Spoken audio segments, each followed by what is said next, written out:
વિશ્વ આદિવાસી દિવસની શામગહાનથી બારીપાડા સુધી સાંસ્કૃતિક જીવંત રેલી તથા બારીપાડા પાસે ચીરાપાડા ક્રિકેટ ગ્રાઉન્ડ પર સાંસ્કૃતિક કાર્યક્રમ તથા જાહેર સભા યોજાઈ હતી.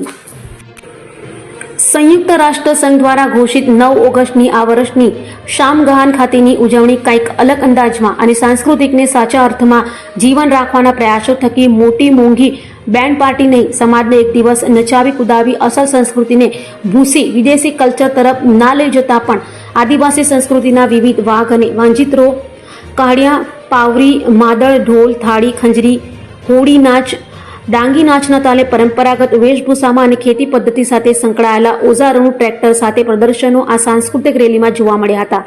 વિશાળ જનમેદની અને આગેવાનો સાથે આ રેલી શામગહાન ગામમાં નીકળી હતી. જળ, જંગલ, જમીન તથા આદિવાસી સંસ્કૃતિની સાચવણી અને મહત્વ તથા નવી પેઢીને માતૃભાષા, લોકગીત, લોકનૃત્ય, પરંપરાગત વસ્ત્રો, વાનગીઓ, પ્રકૃતિ સાથે સંબંધને જાળવા રાખવા વિશેષ અપીલ કરી અલગ અલગ વક્તાઓ થકી સમજણ આપવામાં આવી હતી. આ સાથે ચીરાપાડા ક્રિકેટ ગ્રાઉન્ડ ખાતેની જાહેર સભામાં પ્રાકૃતિક કૃષિ ક્ષેત્રે આગળ પડતા ખેડૂતોની કામગીરીને આ દિવસે બિરદાવી તેમને સન્માન કરવામાં આવ્યા. સંયુક્ત રાષ્ટ્ર સંઘ દ્વારા આ વર્ષની થીમને આવરી લેતા આદિવાસી દાયણોનું મહત્વ સમજાવતા વક્તા પ્રકાશ ચૌધરી દ્વારા જણાવાયું હતું કે જ્યારે દુનિયામાં હોસ્પિટલની શોધ ન હતી ત્યારે બાળકને સુરક્ષિત રીતે જન્મ આપવા આ બહેનોની ખૂબ મહત્વની ભૂમિકા રહી છે. તો આ દિવસે તેવી બહેનોને પણ સન્માનિત કરવામાં આવ્યા.